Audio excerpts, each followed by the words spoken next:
ప్రతిపక్ష నాయకుడు విరుచుకుపడ్డారు. మంత్రి గారి కుటుంబాన్ని అవమానించడం అమానుషమంటూ నిప్పులు చెరిగారు. ప్రతిపక్ష నాయకుడి మాటల్ని లైవ్ లో చూద్దాం. అవునండి, మంత్రి తప్పు చేస్తారు, మీ ఇష్టం వచ్చినట్టు ప్రవర్తిస్తారా? మంత్రి ఫ్యామిలీ ఏం పాపం చేసింది? వాళ్ళని రోడ్డు ఎక్కి అవమానిస్తారా? బాత్రూమ్లకు తాళాలు వేస్తారా? ఆ గవర్నమెంట్ తప్పు చేయదా? తప్పు చేస్తే అసెంబ్లీకి తాళాలు వేస్తున్నారా? సెక్రటరీ తాళాలు వేస్తారా? అలా మాట్లాడితే కుదరదు. కామన్ మ్యాన్ ని లైన్ లోకి వచ్చి మాట్లాడమనండి.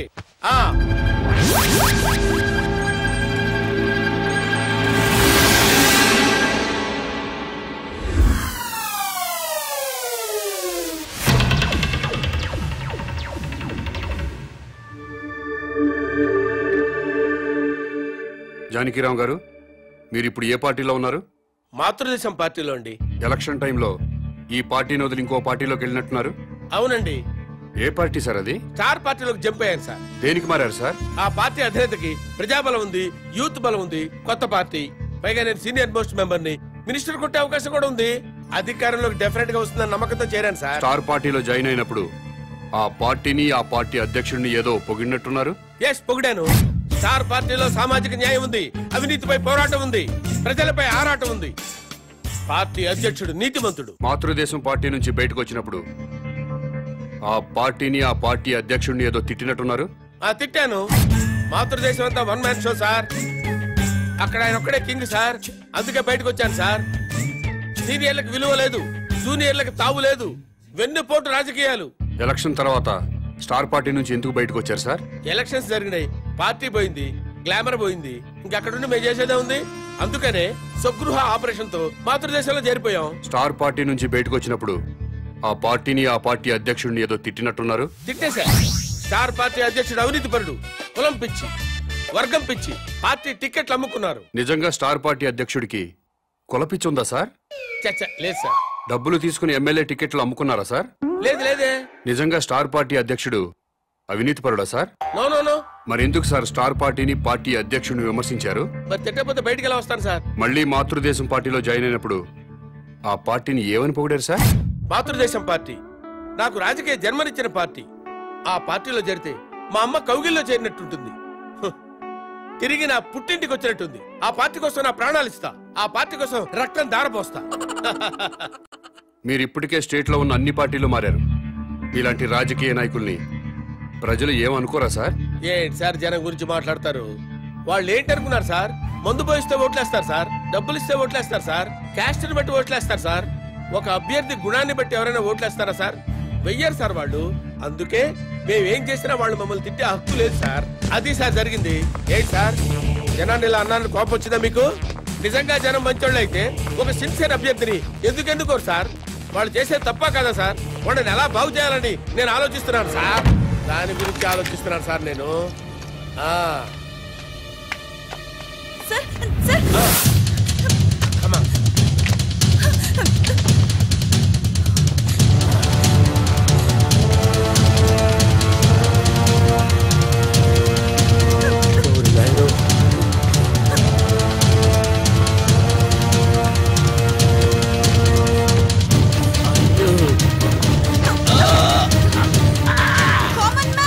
ఇతను పారిపోతున్నాడు, రండి.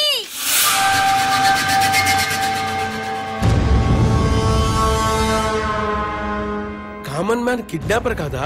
కామన్ మ్యాన్ కిడ్నాపర్ కాదు, నా ఫ్రెండ్. ఇదంతా డ్రామా. డ్రామానా?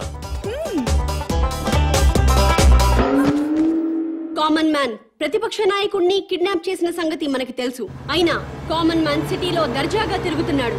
అరెస్ట్ చేయడం పక్కన పెడితే కనీసం కామన్ మ్యాన్ ని అడిగే సాహసం చేయలేకపోయింది ప్రభుత్వం.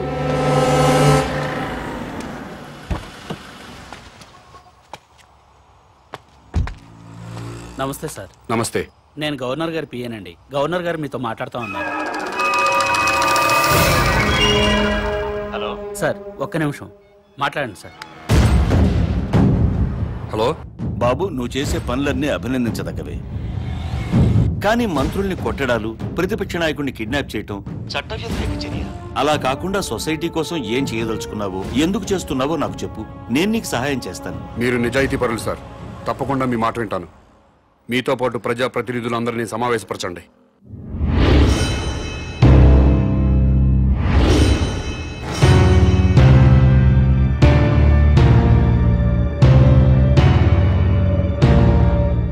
నీకేం కావాలి? నాకేం అక్కర్లేదు. మరెవరికి కావాలి? రాజకీయాల్లో సిస్టమ్ ఉండాలి. ఎలాంటి సిస్టమ్? భక్తుల కోసం తిరుపతి కొండపై ఉన్న సిస్టమ్. నువ్వు తాగుబోతువా తిరుగుబోతువా, రౌడీవా గోండావా అన్నది మాకు అనవసరం. తిరుపతి కొండపైకి ఎక్కాలంటే మాత్రం భక్తుడిగా మారాలి. కొండపై ఉన్నంతసేపు తాక్కూడదు, తిరగకూడదు. ఎలాంటి తప్పుడు పనులు చేయకుండా భక్తితో ఉంటూ భక్తుడిలాగా కొండ దిగిపోవాలి. కొండ దిగాక మీ ఇష్టం. ఆ సిస్టమ్ ప్రజలంతా ఫాలో అవుతున్నారు కాబట్టి తిరుమల కొండని 100 సంవత్సరాల నుంచి పవిత్రంగా ఉంచుతున్నారు. అలాంటి సిస్టమ్ రాజకీయాల్లో లేదు. రౌడీలు, గూండాలు, భూకబ్జాదారులు, ఫ్యాక్షనిస్టులు, అవినీతి పరులు రాజకీయాల్లోకి వచ్చేస్తున్నారు. రాజకీయాల్లోకి వచ్చాక కూడా గూండాల్లా ప్రవర్తిస్తున్నారు. ఫ్యాక్షనిజం వదలలేదు, భూకబ్జాలు మానలేదు, అవినీతి పనులు చేస్తూనే ఉన్నారు. దాని మూలంగా సొసైటీ మొత్తం నాశనం అయిపోయింది. డబ్బులు పెట్టుబడి పెట్టాల్సింది వ్యాపారంలో కానీ రాజకీయాల్లో కాదండి. ప్రజాసేవ చేయడానికి డబ్బులు ఖర్చు పెట్టుకుని ఓట్లు కొనాలండి? ప్రజలతో బ్రాందీలు, విస్కీలు తాగించాలండి? ఎలక్షన్లో డబ్బు సారా ఖర్చు పెట్టకుండా నిజాయితీగా కేవలం ప్రజల ప్రేమతో గెలిచి ఎమ్మెల్యే అయిన వాళ్ళ పేర్లు ముచ్చటగా 3 పేర్లు చెప్పగలరా?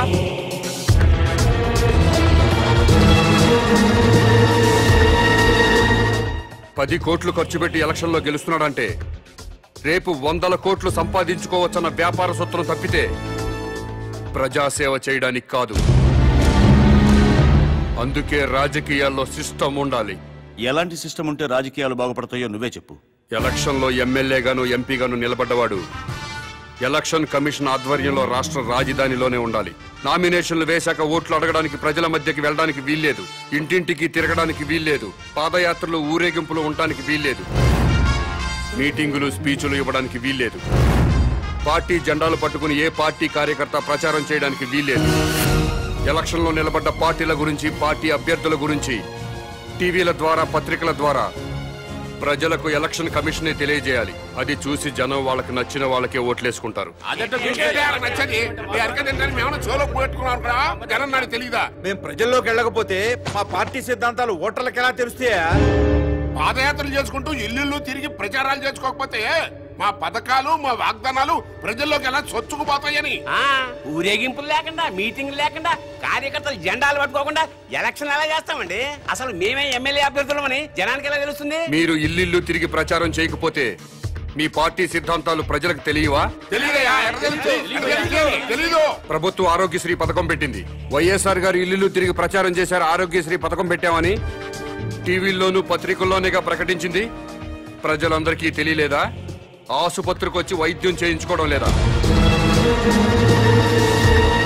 ఎన్టీ రామారావు గారు 2 రూపాయలకే కిలో బియ్యం పథకం ప్రవేశపెట్టారు.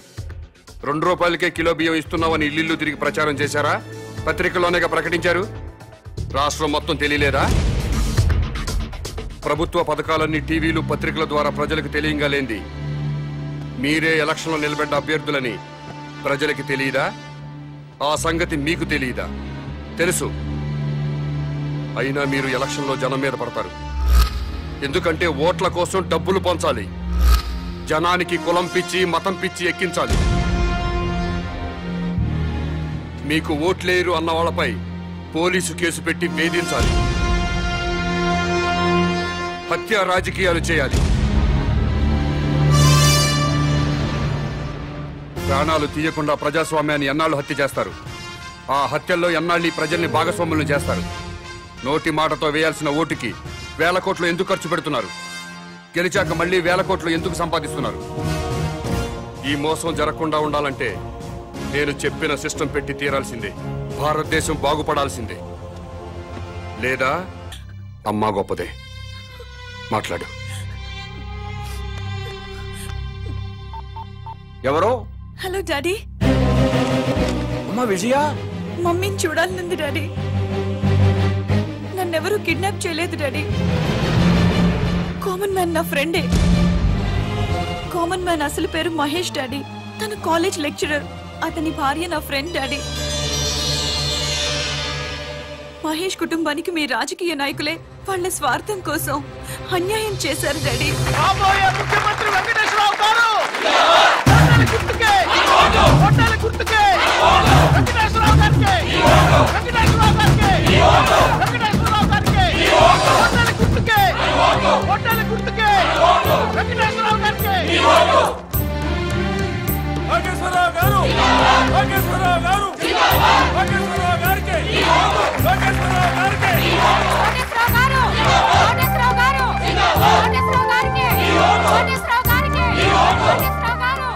ఓటు ఎవరికండి? మేము ఎవరికి ఓటు వేయమండి. అదేంటండి? ఎవడొచ్చినా ఏం మిగుతాడండి? ఈ ఎలక్షన్స్ 3 రోజుల ముందు తిరుపతి వెళ్తాం. ఈ ఎలక్షన్స్ అయ్యేంత వరకు అక్కడే ఉండి తిరిగి వచ్చాక సీఎం ఎవరెవరో టీవీలో చూస్తాం. ఆకలిస్తే భోజనం చేసి పడుకుంటాం. మీ అందరికీ తెలిసిన విషయమే.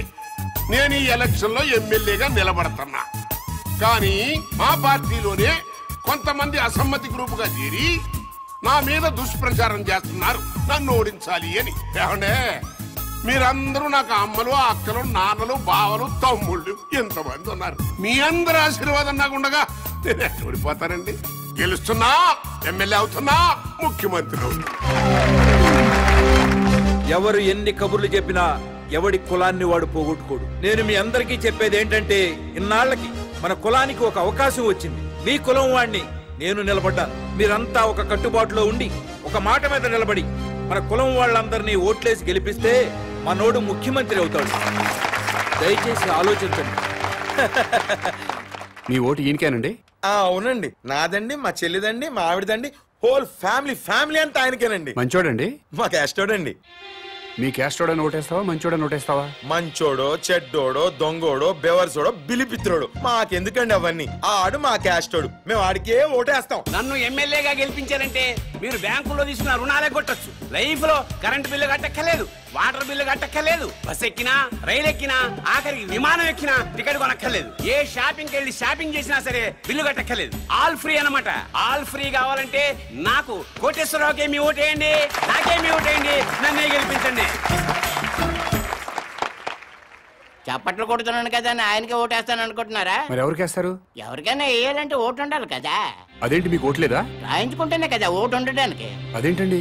ఎలక్షన్ టైం వస్తే చాలు ప్రతి ఓడు ఇంటికి రావడం, తలుపులు కొట్టడం, దండాలు పెట్టడం, మాకే ఓటేయండి అని అడగడం, ఆ తర్వాత మేము క్యూలో నిల్చోవడం, ఓటేయడం, ఇవన్నీ మాకు ఎందుకండి? ఎలక్షన్ రోజు హ్యాపీగా సెలవిస్తారు కాబట్టి ఇంట్లో హాయిగా పడుకోవచ్చు. మాకు ఓటు లేదు కాబట్టి ఎవరు మమ్మల్ని వచ్చి డిస్టర్బ్ చేయరు.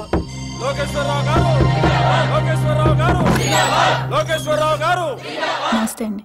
నాకు ఒక్కసారి అవకాశం ఇవ్వండి. తప్పకుండా మనకే చేద్దాం సార్. థ్యాంక్ యూ అమ్మా. మీరు కూడా మనకే చేద్దామండి. థ్యాంక్స్ అమ్మా. లోకేశ్వరరావు గారికి, లోకేశ్వరరావు గారికి, లోకేశ్వరరావు గారికి, లోకేశ్వరరావు గారు, కోటేశ్వరరావు గారు, కోటేశ్వరరావు గారు, కోటేశ్వరరావు గారు. నాకు ఒక్క అవకాశం ఇవ్వండి సార్, ప్లీజ్. తప్పకుండా మనకే చేద్దాం సార్. థ్యాంక్స్ అమ్మా. మీరు కూడా తప్పకుండా చేద్దామండి. థ్యాంక్స్ అమ్మా. కోటేశ్వరరావు గారికి, కోటేశ్వరరావు గారికి, కోటేశ్వరరావు గారికి, వెంకటేశ్వరరావు గారు, వెంకటేశ్వరరావు గారు, కొట్టాలి గుర్తుకే. నమస్కారం అండి. మా వారిని తప్పకుండా గెలిపించాలమ్మా. నమస్కారం పెట్టు. నమస్కారం అండి. నమస్కారం. నమస్కారం అమ్మా. నమస్కారం. బాబా ఈ ఒక్కసారికి నాకు ఓటేశారనుకోండి, నేను ముఖ్యమంత్రిని అయిపోతా. అయ్యో, తప్పకుండా మనకే చేద్దాం సార్. అమ్మ మీరు కూడా ఈ ఒక్కసారికి నాకు ఓటేసేయండి. తప్పకుండా చేద్దామండి. అలాగే ఆడవాళ్ళు మాటిస్తే ఖాయమైపోయినట్టే. మనకే చేద్దామండి. అరే నోర్మిండే, పొద్దున్న లోకేశ్వరరావు వచ్చి అడిగితే మీకే ఓటేస్తాము అన్నారు. మధ్యాహ్నం కోటేశ్వరరావు వచ్చి అడిగితే మీకే ఓటేస్తాము అన్నారు. ఇప్పుడు మేము వచ్చి అడిగితే అయ్యా మీకే వేస్తామండి అంటారు. ఇంత డైరెక్ట్ గా అబద్ధాలు ఆడేస్తారండి మీరు.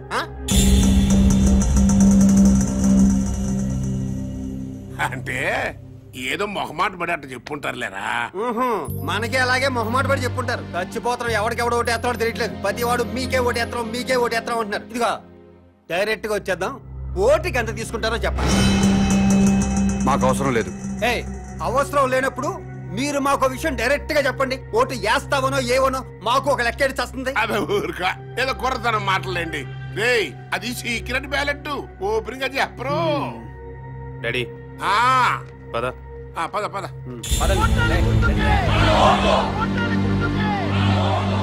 డాడీ, ఈ పాదయాత్రలు బెగ్గింగ్లు వేస్ట్ డాడీ. 50,000 ఓట్లు సాలిడ్ గా కొనేద్దాం.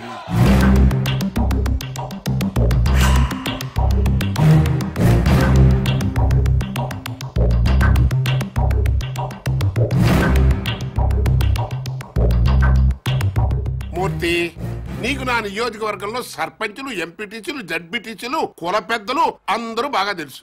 మా పార్టీ వాళ్ళే కాకుండా 50,000 ఓట్లు బయట నుంచి పడాలయ్యా. పడాల్సిందే అంటే కొనాల్సిందే సార్. అది జనరలే కదంటయ్యా. మనలో మన మాట ఓటు ఎంత కొనిపిస్తా? ఓటుకు 1000 అయితే రెండో మాట లేకుండా అమ్ముడుపోతారు సార్. మందేనా అన్ని అందులోనేనా? మందుకి వేరే ఇచ్చుకోవాలి సార్.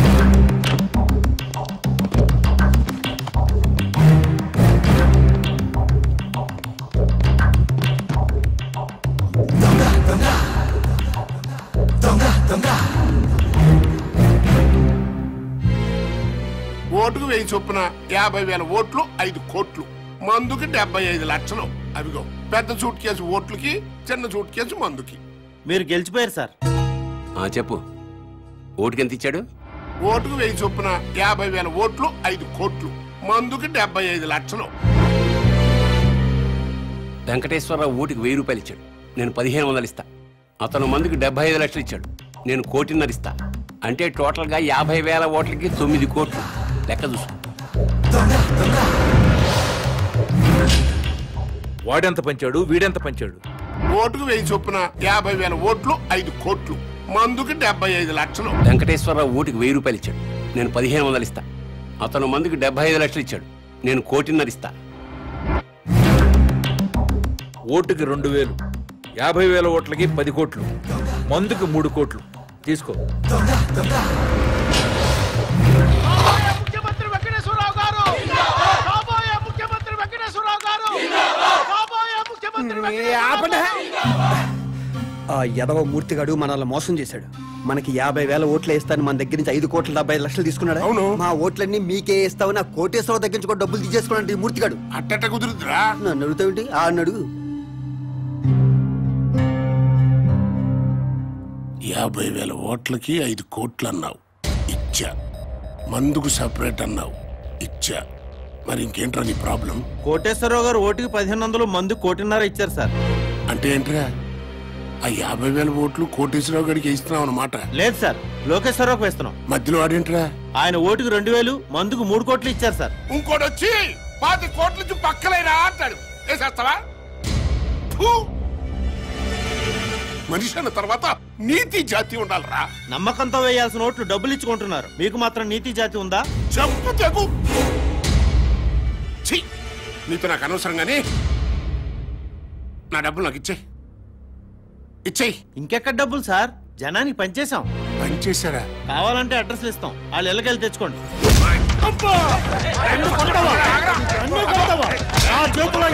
ఓట్లు ఉన్నాయి, నన్ను కాదు మీరు ఎలా గెలిచారు. ఒక్క ఓటు కూడా మీకు పడకుండా చూస్తా, మీ అంతు చూస్తా, నా సంగతి ఏంటో మీకు చూపిస్తా. అలా మీడియాలో సురు.